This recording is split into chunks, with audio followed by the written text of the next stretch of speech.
Vielen, vielen Dank. Grüß Gott. Einen schönen guten Morgen.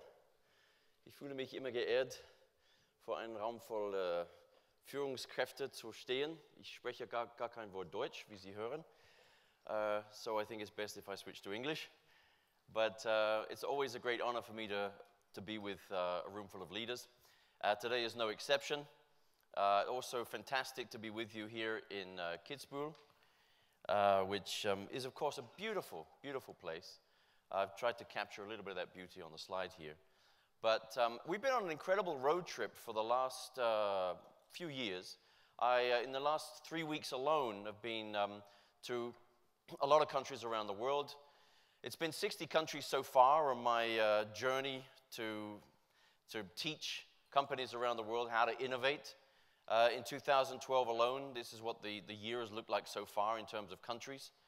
Just in the last three and a half weeks, it's been Costa Rica, Dominican Republic to Peru, from Peru to Colombia, from Colombia to Mexico, from Mexico to Johannesburg in South Africa, from Johannesburg back to Mexico, from Mexico back to Joburg, from Joburg to Zimbabwe, Kenya, Kenya to Finland, Finland to Canada, Canada to Venezuela. And if this is Friday the 7th of December, this must be Kitzbühel, Austria. So my life looks a little bit like this. Anybody ever seen that movie with George Clooney, Up in the Air, where he's going for the 1 million air miles? That's a little bit what my life looks like. But what does all of this tell us? It tells us not only that I have a lot of air miles, it tells us clearly that around the world, innovation has become the #1 theme. Otherwise, I wouldn't be invited to all of these events and to all of these companies to advise on how we can innovate. In fact, that's certainly true of the clients that I've been consulting over the last few years, and here's just a handful of those clients. But you have to ask yourself why. Why has innovation become such a buzzword, all the hype? Pick up any magazine or newspaper today, or just look at any advertising slogan, and you're likely to see that it contains the word innovation. Why is that? Well, I would argue that there are two key reasons. And the first is this one. Every single company on earth, including yours, I'm sure, is asking itself the same question. And that question is, how do we grow the business? Would that be true? How many of you are under some form of pressure to grow your business in 2013 by a significant percentage? Can I see a show of hands? Can I see the rest of the hands? No, let's be honest. All of us are under pressure to grow the business, aren't we? I deal with companies that are saying we need to grow next year by 10%, 20%, 30%, depending on where you are in the world. And there are a lot of companies today that are saying we want to double the annual revenues by 2015. And I will say, how old is your company? And quite often they'll tell me the company is 30 years, 40 years, maybe even 100 years old. And I say, well, it's taken you, 50 or 60 years to get to where you are, and in 2 or 3 years you want to double it? Where's all that growth going to come from? And what we're finding out is that the only way for us to drive growth and wealth creation over the longer term, and I mean literally the only way, is for us to innovate. That growth will never come from downsizing, cost cutting, supply chain management, Lean Six Sigma, TQM, ISO quality. Those things are never going to deliver dramatic increases in revenues. The only way we're going to get that is through innovation. Let me illustrate that with a little company you may have heard of over the last few years. What was Apple worth in 1997 when Steve Jobs made his second coming to the company? Anybody know? Total stock market value of Apple in the year 1997. So figure it out. If you add it all up, total stock market value, you said a few hundred million. It's actually a little more. Not that much more, but it's a little more. Actually, the figure was $2 billion. That's the total stock market value in the year 1997. How much is Apple worth today? It's gone a little bit up and down. Okay, August this year, Apple went to $660 billion.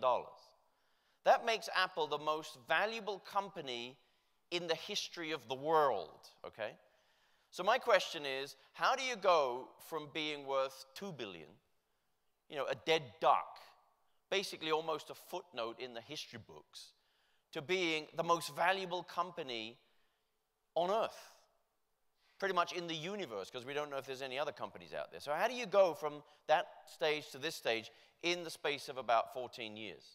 And the answer in one word is what? Innovation, isn't it? Did it come from downsizing? Did it come from trying to build the world's cheapest laptop, cost cutting?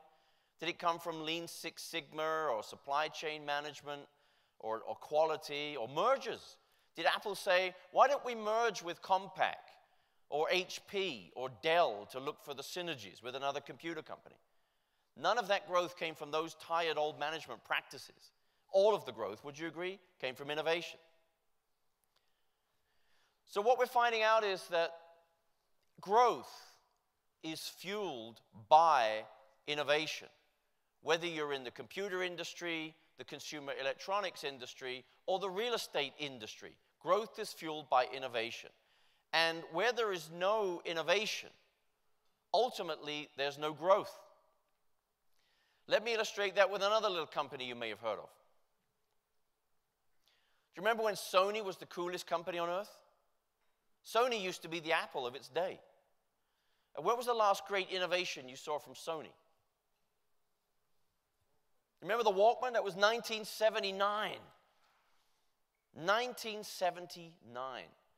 And if you think about it, if any company on planet Earth could have done the iPod, who was it? Sony. Sony ruled the world of the portable media player, didn't they? The Walkman, the Tapeman, the Discman. So if any company could have created the iPod, they were sitting right on the technology anyway. It was Sony. If any company could have done the iPhone, it was Sony. They had their own phone company, Sony Ericsson. Apple wasn't in the phone business. Apple wasn't in the consumer electronics business. They were in the computer business. If any company on earth could have done something like the Apple stores, it was Sony. They had the Sony stores, right? And yet all of those opportunities went to Apple. Why? Because Sony fell behind the innovation curve. And when you do that today, somebody else comes along and grabs those opportunities. And guess what? You don't get them back. Sony's still struggling to try to come back to where they were 10, 20 years ago. So what we find out is that the only way for us to sustain success is to continually reinvent that success from year to year, month to month, week to week, day to day, almost hour to hour, is reinvention of what we're doing.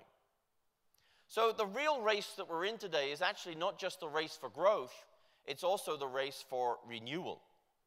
We're in a world of hyper-accelerating change, a world of hyper-competition, a world where whatever it is that we do can very quickly become commoditized because somebody else can do it.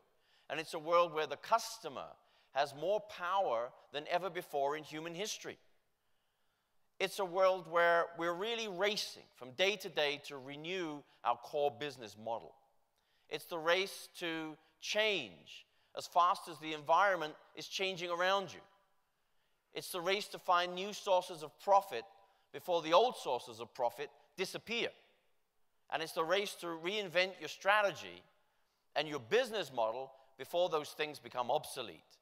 As an example, think about Kodak, whose business model became obsolete. They were okay at innovating around the products and the services, better film, or remember this disposable camera, the little cheap camera around the film? That was a great product innovation. They were selling at one time 200 million units a year. It was like 20% of all photographic sales. So great product innovation. They weren't innovating at the level of the core business model, which was about film.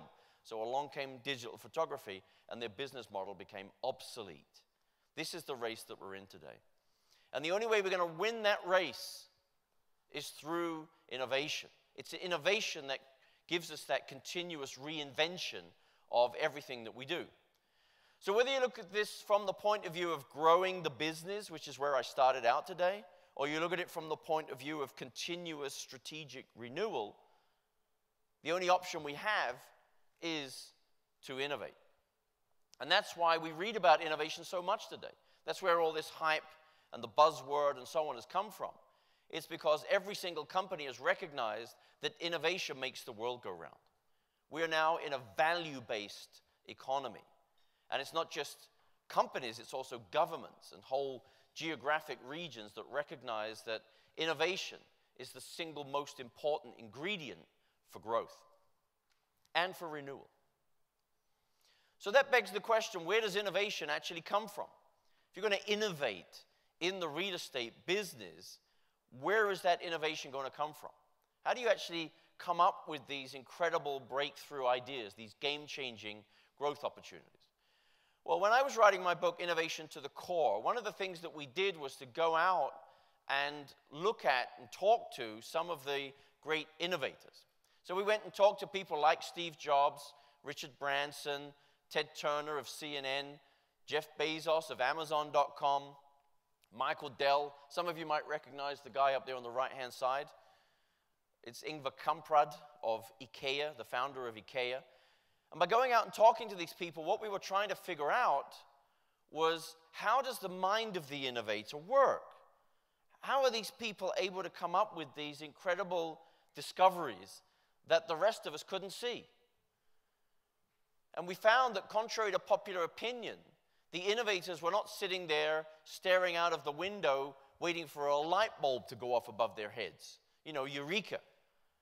But they came to their discoveries by looking at the world from a fresh perspective. It was almost as if the innovators were using different lenses than the rest of us. And by using those lenses, those perspectives, they were able to see opportunities that were, as we say in English, hidden in plain sight. I mean, they were out there. By definition, the opportunities were there. Otherwise, they couldn't have grabbed them. But the rest of us didn't see those opportunities. So what are these perspectives? What are these lenses that the innovators are using? And we discovered there were actually 4 specific lenses of innovation. The first is called challenging orthodoxies, challenging conventional wisdom. It's sort of saying, if everybody else in the industry is going one way, what would happen if we went the other way? What if we challenged the status quo? What if we turned conventional wisdom on its head? That's challenging orthodoxies. The second lens of innovation is called harnessing trends. It's about developing a deep understanding of all of the changes that are taking place around us in the world very quickly today, whether it's lifestyle changes, demographic changes, geopolitical changes, economic changes, whatever they are, and saying, how do we use the power of that change to drive growth in our business model? The third lens of innovation is called leveraging resources in new ways. It's saying, what are our skills? What are our core competencies? And what are our strategic assets? And how do we stretch those resources into new growth opportunities? And the fourth lens of innovation is called understanding needs. It's understanding those deep, unmet needs of customers, almost getting under the skin of the customer, becoming the customer, and looking back at your business from the customer's perspective, the customer's shoes. And it's like figuring out what the customer needs before the customer even knows what the customer needs, and then addressing those needs before the competition. Those are the 4 lenses of innovation. And it's become the most powerful tool that I've ever seen for generating, so systematically generating, very high quality strategic insights and also Einsichten and new breakthrough opportunities for growth. And I've used the 4 lenses of innovation all around the world in all of those 60 countries with all of the companies and the industries that I've worked with. So let's go through the lenses in a little bit more detail and look at some examples of companies that have used them. So first off, challenging orthodoxy. How many of you know somebody in your company or in your industry? Please don't point to anybody in the room today. Somebody who looks at the world like this, like there's only one way of doing things in this industry, and it might not be the It might not be wrong. There might be nothing wrong with that way of doing things. But I can guarantee you that it's never the only way. And if you look at the world like this, you will be blind to anything that lies outside of your myopic field of vision. So it's how do we break these orthodoxies, these dogmas about how to do business in the real estate industry. So in the old days, if you think about other examples, it was like Swatch saying, why does a watch have to be an expensive piece of jewelry? Why can't it be an inexpensive piece of fashion where you can buy 365 watches and wear a different watch every single day according to what you're wearing or the mood you're in or whatever? It was Dell saying, why does a computer company have to have a network of dealers to sell computers? Händler. Why do you need a Händlerkette? Is that what it's called? A network of dealers. Why? Why can't we sell computers over the telephone, direct to the customer, or over the internet, even made to your own specifications? It was challenging industry orthodoxy. It was Dyson that said, why does the vacuum cleaner need to be the most boring appliance in your home? Why can't we turn it into a piece of design? And why does it need a vacuum bag? Why can't we replace that with a thing they called cyclone technology? It was Nintendo that said, is this the only way to play video games? Do you remember you always used to lose when you played video games with your kids? Do you know why? They have smaller thumbs than you. They literally have Japanese thumbs. So they jig, jig, jig, jig, jig. The kids would always beat you at video games. And the orthodoxy of the day was that the next generation of games had to be all about better resolution, better graphic quality. But Nintendo came along and said, let's change the game. Literally a game-changing innovation, putting the motion sensor control into the controller. So now if you're playing tennis, you're not twiddling with your thumbs, you're swinging the tennis racket. Or if you're playing golf, you're swinging the controller. So, you know, most of us have probably played Nintendo Wii. And it was really about changing the way you play the game. And what's interesting is over the last 10 years or so, Nintendo Wii has been outselling Xbox and PlayStation by a factor of 3 to 1, simply because they were able to challenge the orthodoxy in the game business. You see, why is a watermelon round? There's an orthodoxy. Your answer would be, well, they're supposed to be round. They've always been round since the beginning of time. But let's challenge that. Imagine, if you think about it, a round watermelon is not a very practical thing because it's like a big, heavy football. So if I'm a farmer and I'm traveling to the market, they're rolling around in the back of the truck. And if I buy one at the marketplace or the supermarket and put it in the back of the car, it rolls around the back of the car. If you put it in the refrigerator, you open the door, it rolls out and hits you on the foot. You put it on the table, you try to slice it, and it's rolling around the table because it's round. But if you had a square watermelon, think of all the advantages.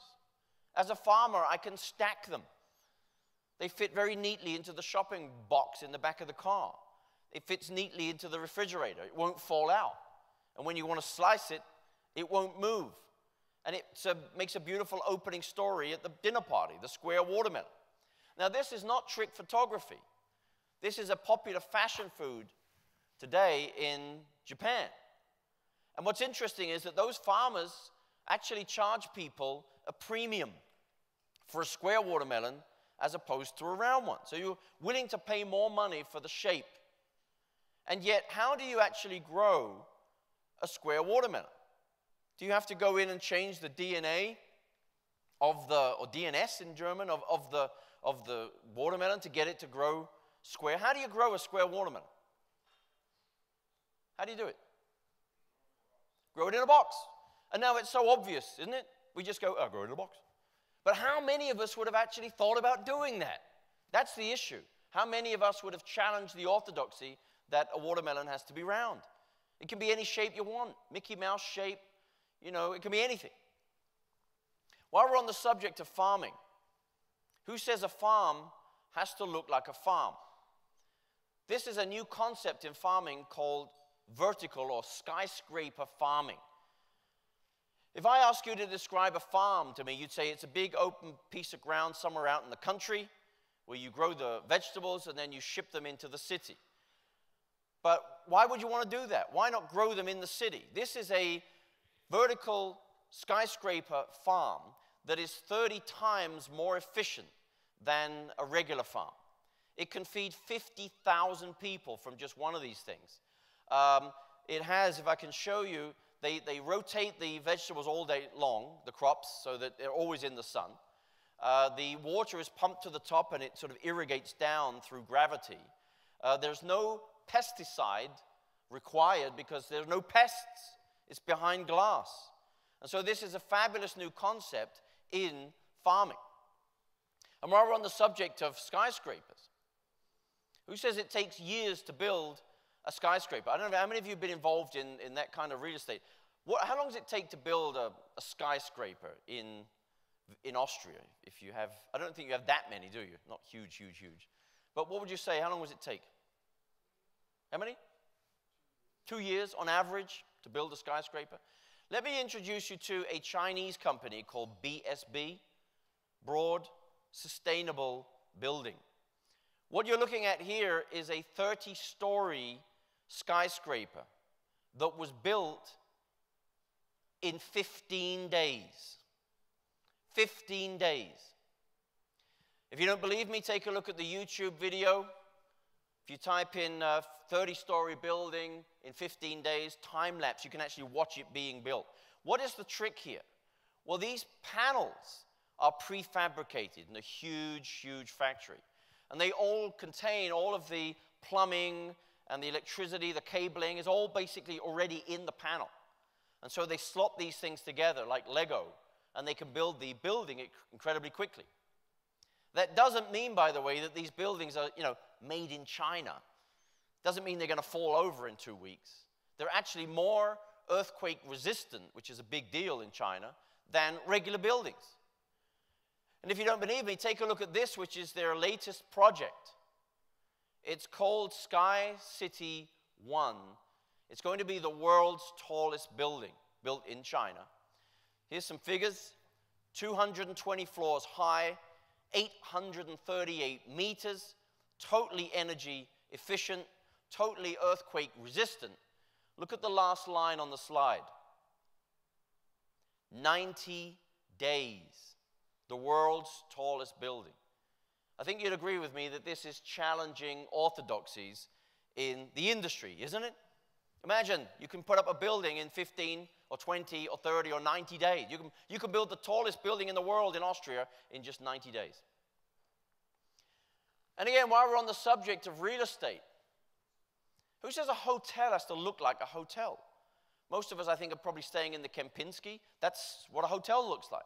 Well, there was a guy over in Sweden who wanted to open a hotel, but he didn't have a lot of money for expensive real estate in Stockholm.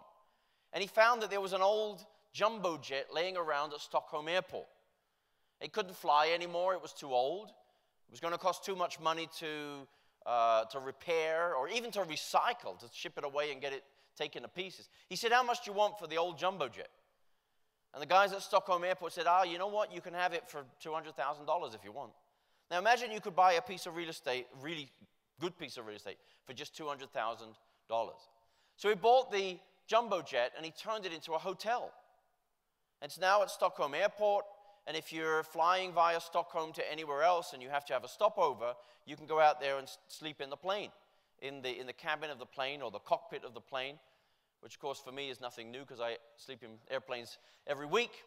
But still, it's a new concept. It's challenging orthodoxies in the industry. Who says a bank has to look like a bank? This is a bank over in Copenhagen, Denmark, called Jyske Bank. Looks like a very exciting place to go, doesn't it? Well, it looks like the dullest place I've ever seen in my life. So Jyske Bank reinvented itself, and now it looks like this. They have the most amazing retail banking experience that they have created for their customers. There's another bank up in Oregon, United States, called Umpqua Bank, which has done something kind of similar, creating this incredible retail banking environment. So it's a beautiful place to go, almost like an Apple store. But they've gone a step beyond. They are the sort of local champion of Oregon. And so they invite local businesses to be represented in the bank. So it could be a local photographer, like a landscape photographer, or if you make specialty teas, they'll have the teas in the store. They even invite local rock bands to come and play to the customers while they're doing the banking. So this is challenging orthodoxies in the banking industry. Who says a supermarket has to actually be a supermarket? What you're looking at here is not a supermarket, but a subway station in South Korea, in Seoul. So what happens here is you go to the office all day long in Seoul, you come down into the subway station to go home, and on the way home you do your shopping using these interactive panels. So you take out your smartphone and you'll say, I need some cheese, I need some milk, I need some bread, and you'll scan those items using these interactive panels. And that order goes straight through to the supermarket. And when you get out of the subway train on the other side, they're delivering the products to your home. So it's completely reinventing the whole concept of shopping. In fact, if you look at the interactive panels that they've started to put up now across Korea, you'll see that the stores don't even need an inventory. They don't need the actual physical products anymore on the shelves. All you need to do is just scan them using your smartphone. It's challenging orthodoxies. Who says a daycare center is there to serve parents? I mean, it would seem pretty obvious, wouldn't it, that a daycare center's customers, they're not the kids. The customers are the parents. But there's a very innovative daycare company in the United States called Bright Horizons. And they said instead of targeting parents as our customers, instead let's build our daycare centers at the offices of companies. So that now as the parents are driving into work, they come past the daycare center, which is at that facility. They basically dump the kids or deposit the kids in the daycare center. They will then do their work during the day. They can go to the daycare center in the coffee break or in the lunch break. And when they go home at night, they just pick up the kids from the daycare center. So Bright Horizons has challenged the orthodoxy that our customers are parents. Instead, they've said, no, the customer is the company. And we will locate our daycare center at the companies. Here's something, if you're obviously involved with building industry and whatever, who says it takes so long, or why does it take so long to get cement delivered? You know, you order cement. On average, it takes between 1 or 2 days to actually get the cement delivered to the building site. There's a very big cement company in Mexico called Cemex. Some of you may have heard of them. They're also here in Europe. And Cemex said, it's impossible. Why does it take us so long to deliver cement to people? And they went up to Houston, Texas, and they looked at the emergency 911 services. And they said, how is it possible to get an ambulance with all of that sophisticated equipment and personnel to somebody in 3 minutes, where it takes us 1 or 2 days to get a cement mixer to somebody? And they found that up at that 911 center, the trick was that they were actually sending out the ambulances across the city in Houston in the morning. And if someone called up and said, I'm having a heart attack, they would figure out which is the closest ambulance to that place, and they would reroute the ambulance so that it gets there quicker. It's like a taxi. When you order a taxi, the logistics center says, which one's the closest taxi? And they'll send you that one. So they came back to Mexico City, and they created a logistics center whereby they could send out the cement mixers across Mexico City in the morning. And when someone called and said, I need cement, they can reroute the cement mixer. In fact, now they've got the delivery time down to 20 minutes as opposed to 24 hours. But it's challenging orthodoxies in the building industry. It was Dee Hock, the founder of Visa, who once said, the problem is never how to get new, innovative thoughts into your mind. The problem is how to get the old thoughts out. Because it's the old thinking that blinds us to these new opportunities. It's the orthodoxies, it's the dogma, the conventional wisdom that blinds us to these new opportunities. It's rather like this elephant chained to the post. None of us go to the circus anymore. We maybe used to when we were kids. but quite often you'd see these elephants, these huge elephants chained to a little post. And you say, why doesn't the elephant just rip that thing out of the ground and walk away? I mean, an elephant can pretty much do whatever it wants, right? I mean, it's a huge, multi-ton thing. And the answer is because when the elephant was very, very young, they used to chain it to the same post. And the first thing the elephant tried to do was get away, so it would tug at the chain. And elephants are pretty clever. So after a while, they figure out that it hurts if I keep pulling on that chain. I'm going to stop doing that. What else do we know about elephants? They never forget. So when the elephant is now a fully grown, mature elephant, weighing several tons, they still chain it to the same post. Because the elephant says, if I pull on that chain, it's going to hurt my leg. So where is the elephant actually chained? In the mind, correct? And so are we. We get chained to these old legacy ways of doing things. And we very rarely break those chains. That's what we need to do. And in fact, what happens in a lot of industries is that it's the newcomers that come in and break the chains. Because it's the newcomers who come into an industry without any preconceptions about how you have to do business. I'll give you an example. When I started out work in London many years ago, I used to work from 9 to 5, which is a typical London working time. So I had to be at my desk at 5 to 9 in order to start at 9 o'clock. But the bank down the street opened at 9, which meant that I could never get to the bank before work. So then at lunchtime, I would run to the bank, and the bank was closed for lunch. And then I would go to the bank at 5 o'clock in the evening, and the bank was closed for the day. So the bank was closed when I was open, and open when I was closed, which doesn't really make a lot of sense for a service business. And that's why Commerce Bank in the United States said, why can't a bank be open all day, 24 hours a day, 7 days a week? And they did that. They became extremely successful with that concept over the last few decades, and Commerce Bank has grown to be a very successful bank in the United States. But when you look at a Commerce Bank, does it look like a bank to you? What does it look like? McDonald's?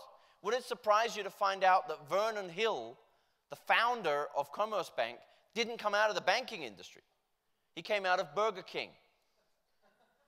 So he comes out of Burger King into banking, and he says, why can't we be open 24 hours a day, 7 days a week, as a service business? And that's why it's the newcomers that often break those chains, those legacies. The second lens of innovation is harnessing trends and these big discontinuities, which are kind of clusters of trends, like the internet itself. So back in 1993, if you had wanted to buy a book, you would have gone to a bookstore. But it was Jeff Bezos who recognized the opportunity around the internet and created Amazon.com, the online bookstore. But what I love about Jeff is he didn't stop there. He said, what's the next trend? And after the dot-com crash, when people started coming back and actually doing shopping on the internet, he said there's an opportunity for us to become the Walmart of the web, selling everything, not just books, but CDs and kitchenwares and everything you could imagine over the internet. And then he said, what's the next trend? And of course, the next trend was digital books. So he launched the Kindle well in advance of the iPad. Still doing very well. They now have the Kindle Fire, and they've recently launched a thing called the Kindle Paperwhite. So this is someone who's continuing to innovate and continuing to follow the trends and harness the trends. One of the latest things they've done is to say, well, why would you need a publisher? Why publish your book with one company and then sell it on Amazon.com? With everyone now self-publishing, why don't you publish directly with Amazon.com? And then he said, what's the next trend? And the next trend was cloud computing. And Amazon said, we have so much excess capacity on our servers, why don't we sell it to people for web applications? And so now one of the biggest sellers of cloud computing applications in the world is not IBM, but Amazon.com. This is a guy who surfs the trends. Do you remember when this was the coolest thing in the world? Early 1980s, remember the movie Wall Street? Michael Douglas was on the beach, I seem to remember. He was calling up Charlie Sheen out of bed at like 4 or 5 in the morning. Sleep is for wimps or whatever it was. Really cool. Well, that was 1983. This was 2003. Again, look at the difference between those. This is 20 years. What kind of a difference did that make? And so it was all about recognizing the trend. Where was this thing going to go? And of course, it was Nokia. And I like that picture, by the way, of mobile telephony. It was Nokia over in Finland that said, let's get out of everything else we're doing and get into the trend, get into mobile telephony. And they created, of course, a monopoly for some time by doing that. Interestingly, over in China, someone else recognized the trend. And the founder of BYD, which stands for Build Your Dreams, said, if everyone on Earth is going to require a cell phone, guess what every single cell phone is going to require? And that's a rechargeable battery. So why don't we become the premium supplier of rechargeable batteries to the cell phone industry? 10 years later, he was the richest man in China, supplying well over 50% of all the rechargeable batteries to all the mobile phones on planet Earth. In China alone, 800 million people have a cell phone. So what a great trend that was to recognize. But he didn't stop there. He said, what's the next trend? And already back in 2002, you could see that the next trend was electric cars. And guess what every single electric car is going to need? A rechargeable battery. So he said, why don't we become the premium supplier of rechargeable batteries to the automobile industry? In fact, in 2009, they went one step further and launched their own car called the BYD Auto, which you now see in many countries of the world. In fact, in China, it's already the #7 best-selling car in China. Imagine the volume. So this is surfing the trends. RFID stands for radio frequency ID. It's a new trend. It's kind of like an intelligent barcode. So you put this thing on a product or something else, and you can track it anywhere it goes. So most of the applications so far have been pretty obvious in retail and logistics and shipping. But there are some very interesting applications of this new technology, this trend. For example, Philips has developed a pill that you swallow that they can track through the body. And it can give you real-time information of the temperature and the acidity and whatever else in your stomach or whatever. And when it reaches the exact right point in your stomach, it releases the medicine because they're tracking it through the body. My favorite application so far of RFID is from Mini, the car company. Mini said, why don't we redefine RFID? Instead of calling it radio frequency ID, let's call it really fun, interactive devices.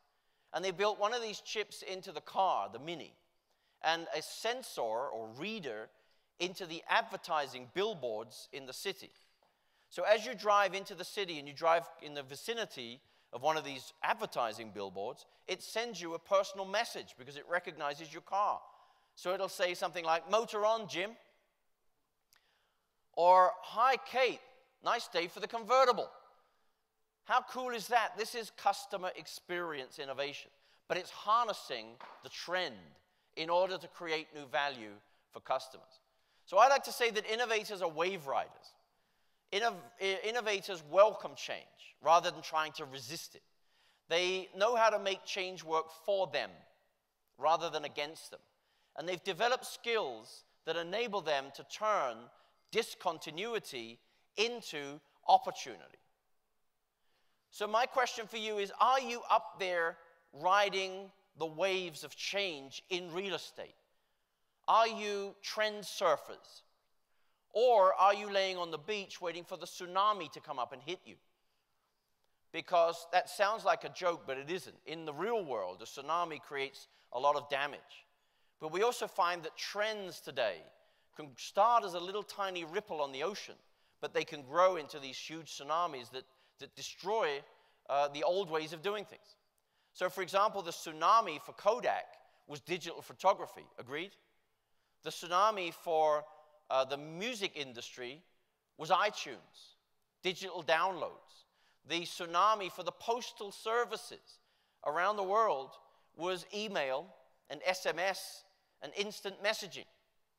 The tsunami for the BlackBerry was the iPhone. The tsunami for the iPhone is Android, which is already on 60% of the smartphones in the world. So the question is, what will be the tsunami in your industry? How can you recognize that tsunami and ride it rather than being buried by it.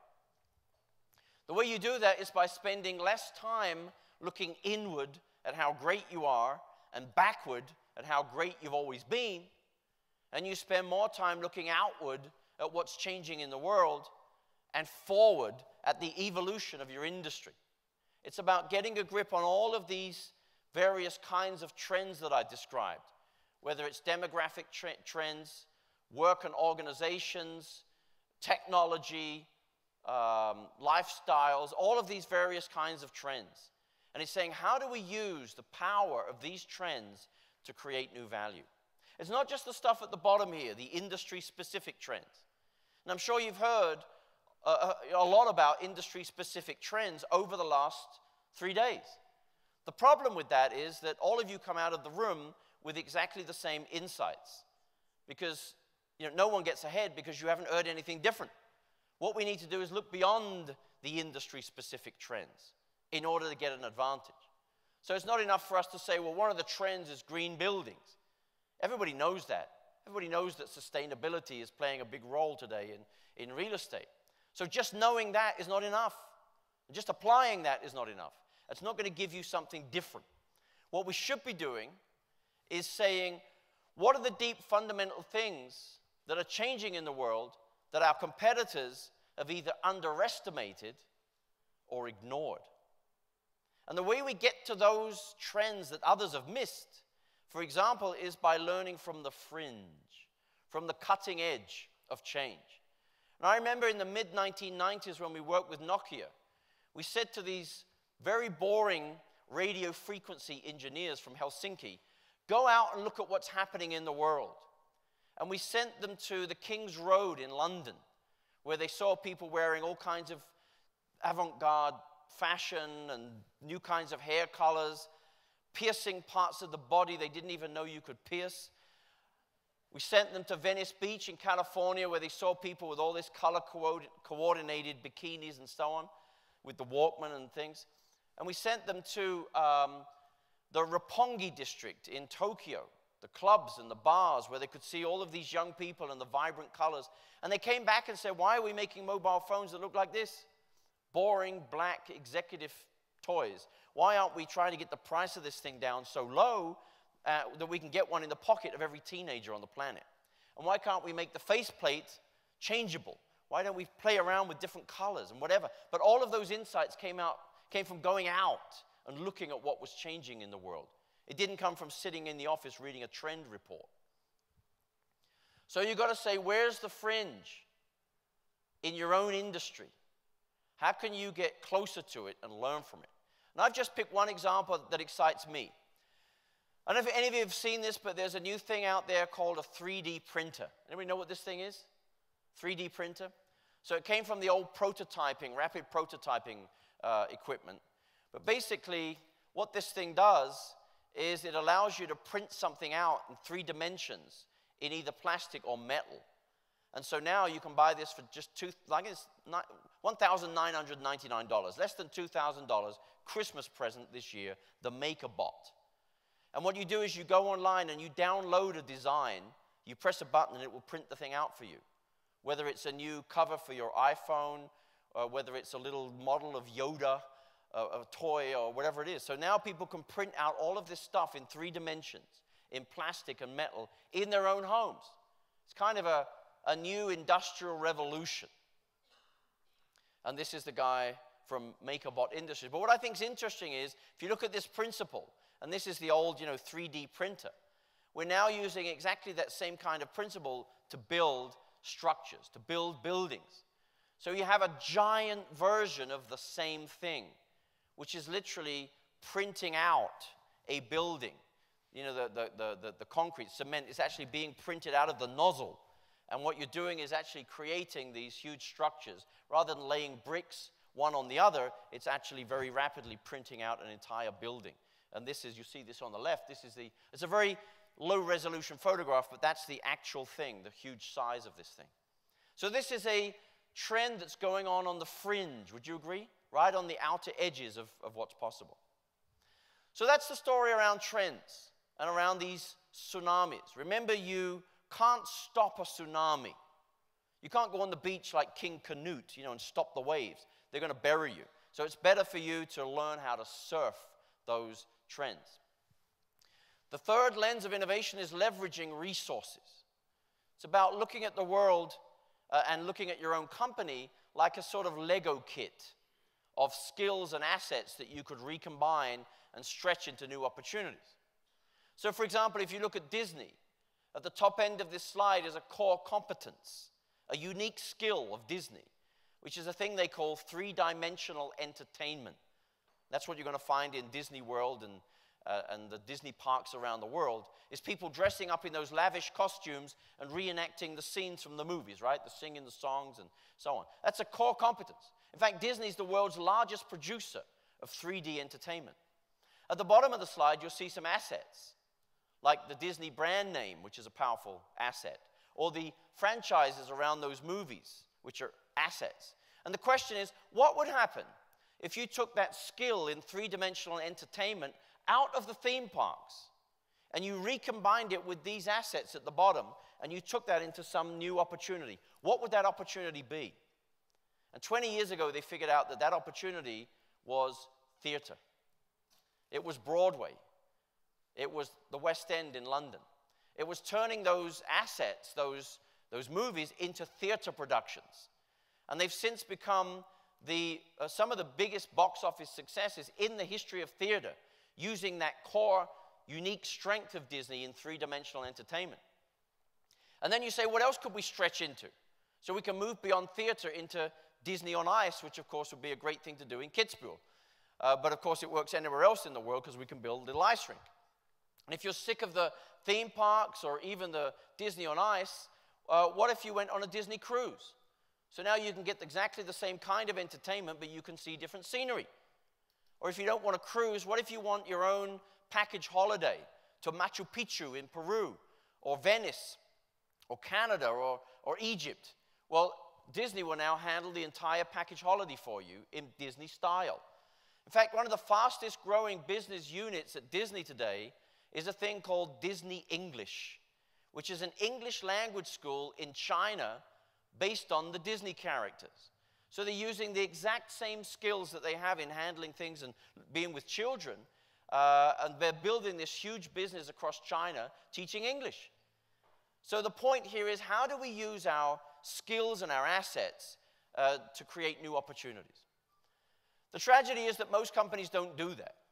They define themselves by what they do, i.e., we're a bank, we are a software company, we're a real estate industry, we're a real estate business, rather than by what they know, which is their competencies, and what they own, which is their assets. So what I want you to do is to ask yourself, what core competencies could we transfer to new opportunities?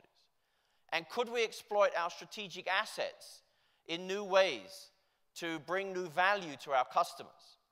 So for example, McDonald's core competence is in fast food retailing. They were able to stretch that competence into a new opportunity called coffee in order to go up against Starbucks that was stealing all their customers away. And now the McCafe accounts for about 15 to 20% of the revenues of a McDonald's restaurant. They also said, what about our assets?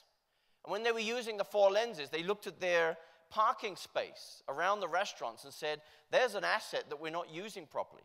Because when we close McDonald's at 10 p.m. at night, it's unused all night. What else could we do with the parking space? And in the United States, they came with the idea of a self-service kiosk, so that when you came by at, say, 11 or 12 o'clock at night, and you needed some milk or some cheese or a toothbrush or a CD, you could put your money in the machine and take this like a 7-Eleven convenience. And they found that people actually weren't interested in buying milk or toothbrushes from a machine in a McDonald's car park, but they were interested in the CDs and the DVDs. And out of that came a whole business called Redbox, which is a DVD rental service. You'll see it here outside McDonald's. And if you travel to the United States, you'll see it in all the shopping malls across America. It's as big as Blockbuster Video today. And it came out of saying, how do we use this asset, our parking space, to create new value for customers? Armani. We think of Armani as a fashion company. But Armani is now stretched into new opportunities. One of them is the Armani Hotel. So if you go to Dubai and you're at the Burj Khalifa, you know, currently the tallest building in the world, Armani has 7 or 8 floors of that building, which are now the Armani Hotel. And it's taking their competencies and skills, their assets, you know, the Italianness, Italian design, Italian food, and they've created basically a whole hotel around those values. So this is the one in Dubai. There's also, of course, the one in Milano, or Mailand. This is Giorgio Armani up there welcoming you to the Armani Hotel. It's stretching into new opportunities. And it also works the other way. If you're a famous architect like Frank Gehry, you could say, well, you know, I create beautiful buildings, but how could you use your skills and assets to create different things? And so now Frank Gehry is, as you know, creating jewelry, creating furniture.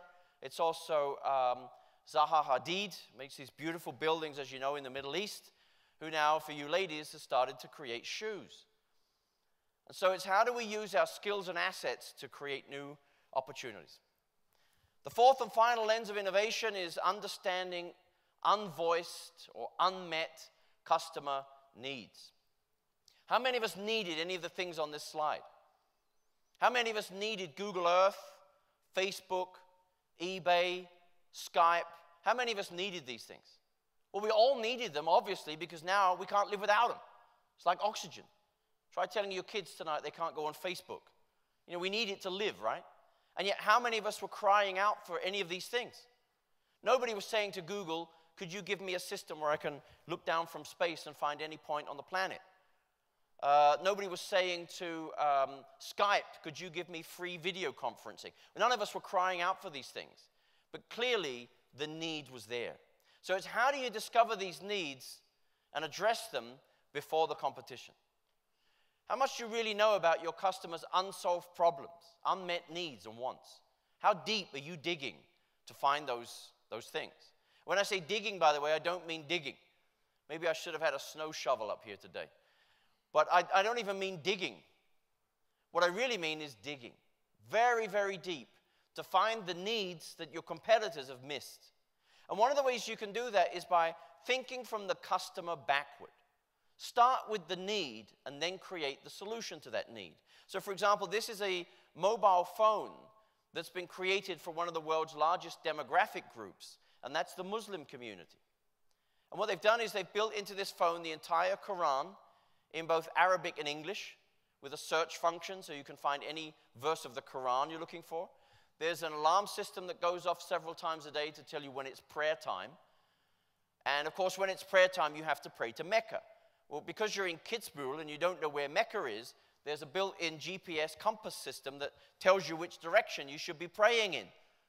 This is thinking from the customer backward. It's like, you know, what are we going to get next? A mobile phone for Catholics with a built-in confession box? You know, forgive me, Father, for I've sinned. You know, it's figuring out what do people need and how do we work back from the need. IBM ran a beautiful ad several years ago, which I've used in every single speech since then, where they said, stop selling what you have. Start selling what they need. And to get at that needs, one of the techniques that I use is this one. Ask yourself what's wrong with it. If any of us have spent any time in marketing and sales, we're so used to telling everyone what's right about it. Try to figure out what's wrong with it from the point of view of the customer, and then try to put it right.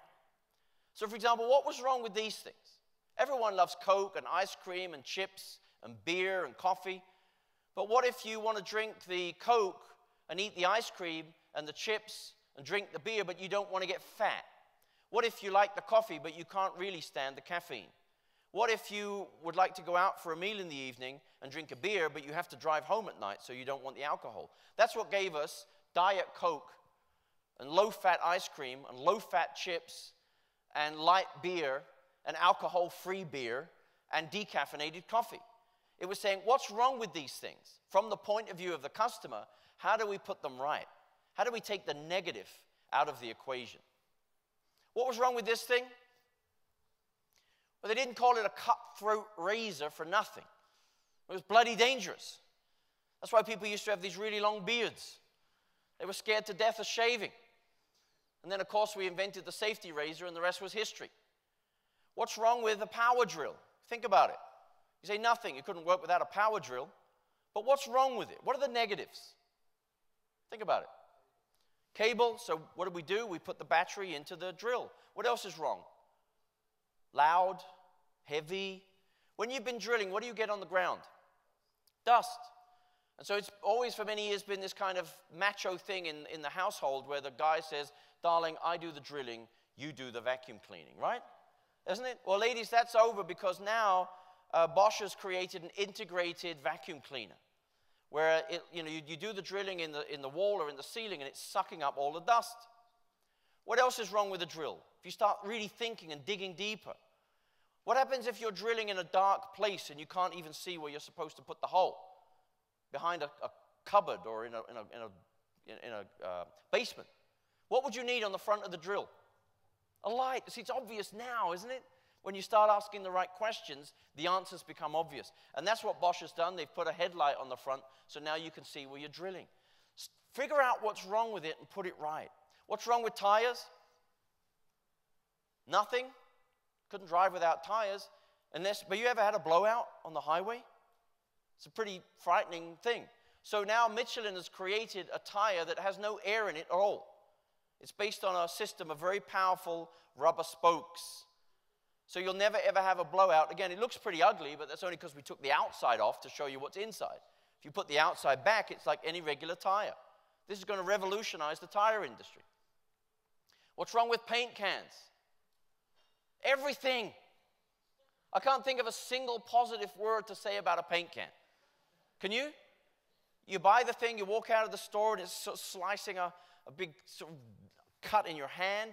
You get it home, you can't get the top off, you ruin your best screwdriver. The top flips across the room, the paint goes everywhere. You can't pour with it, it ends up looking like this. You can't get the lid back on. If you do, 3 days later, you can't get it off again because it's stuck like glue. If you leave it somewhere in a garage, it gets warm and dries, or it goes rusty. I mean, it's terrible.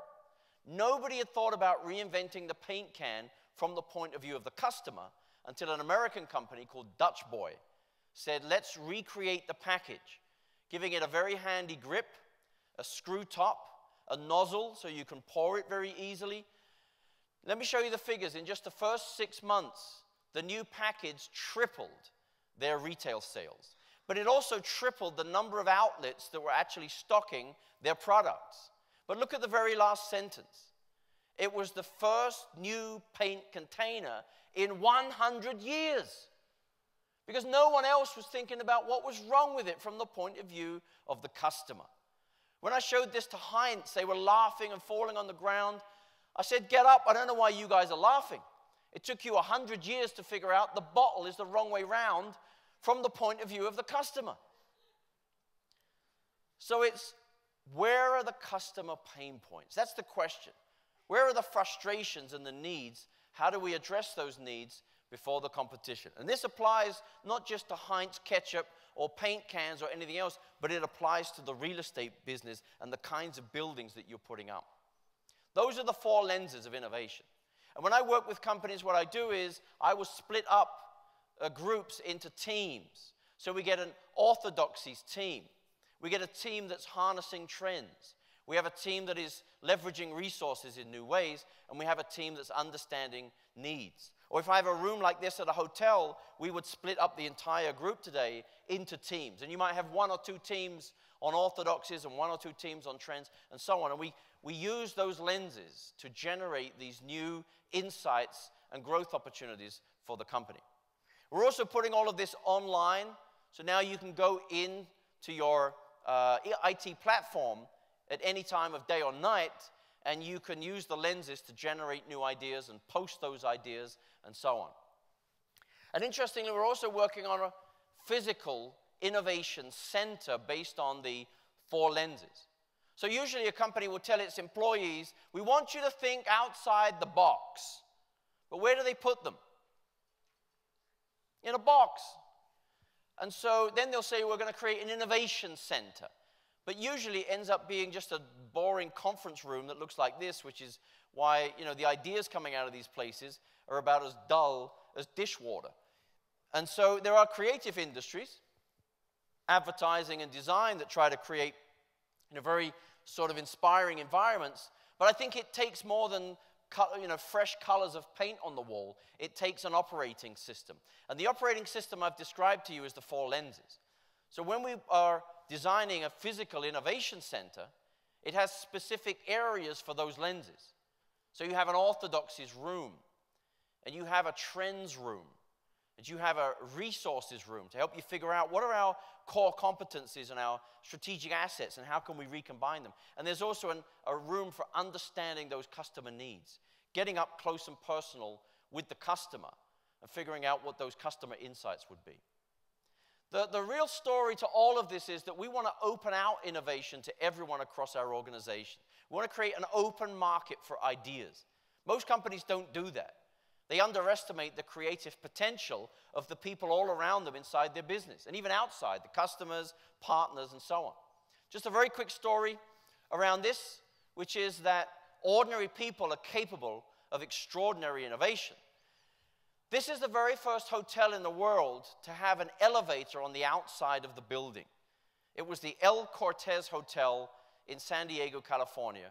And I want to tell you how that actually happened. The hotel was getting a little old, and the management were thinking about putting a new elevator shaft in the hotel. And they were literally standing in the lobby.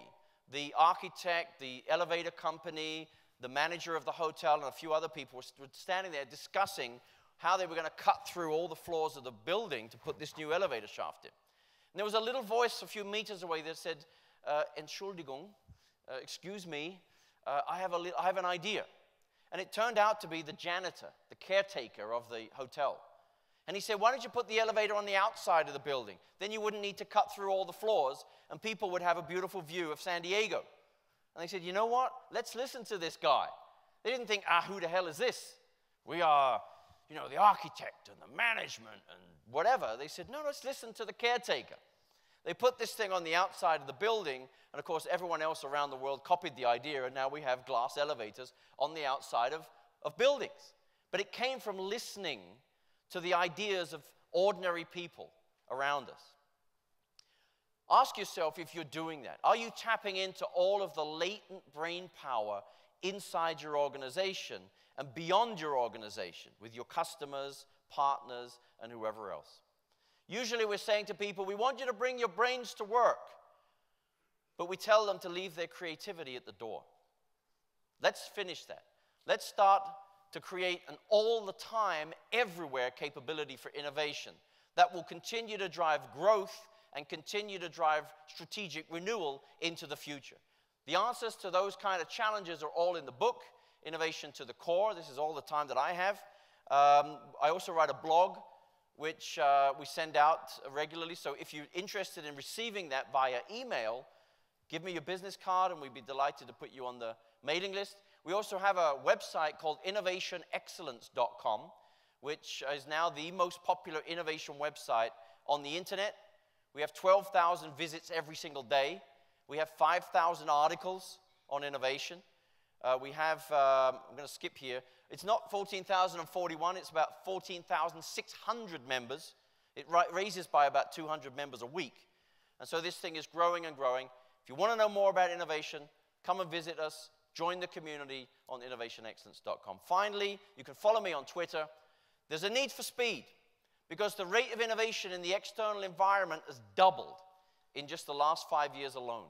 And that's why my last slide is normally this one. A year from now, you may wish you'd started today. Thank you so much. Thank you very much. Thank you very much, Mr. Gibson. Thank you for stopping here in Kitzbühel on your journey around the world. Thank you. Just one or two questions, if you have the time. Yeah. You mentioned the tsunami that comes over the different industries, and you mentioned the film, for example, that nobody needs, or the Walkman. What could be the tsunami? Just give us an idea. The tsunami of the real estate business. Well, Is it just the time? Because you mentioned the time of it needs to build a 1,000-meter skyscraper. No, well, that is an interesting development, don't you think, in real estate, that you could now cut down the development time from 2 years to 15 days. I mean, that sounds to me like a tsunami. But those tsunamis, if you go back to those trends we had on the board, whether it's changes in work and organizations. For example, let's imagine this idea of people working at home. I've worked at home since 1993. And we've been talking about this for a long time, but why do people actually get in the car and drive through the snow or get on a train and get to an office where they can do exactly the same work at home much more productively? And of course, the less we need office buildings, the less office buildings we need. But it's also things like economic trends. Think about Dubai. Dubai was doing well until the economic tsunami came along and sort of half destroyed Dubai. And if it wasn't for their Arab brothers, they wouldn't have been able to get out of that trouble. So it's really about taking those binoculars and figuring out what are the ripples on the ocean out there that are heading towards us that may grow to be giant tsunamis. And it's about sort of projecting out into the future and saying, if this thing grew, what would the impact of this thing be on the real estate industry? That's kind of the methodology. And then you mentioned, I think it was the founder of Visa, who said it's not the problem to find any innovations, but it's the problem to get the dogma out of your head. Just give us in one sentence, how can we manage that? Not always to think in these old dogmas. Yeah. Well, the point of this whole speech was not that, here are the lenses in abstract. You've got to challenge orthodox, whatever. But we have specific exercises for doing that. So it's about sitting down and actually saying, now let's challenge orthodoxies. Let's surface all of the current dogma in our industry and list them. We believe that the real estate industry is about this, this, and this. Our customers are these. This is what we provide those customers. This is how we provide it. This is how we make money.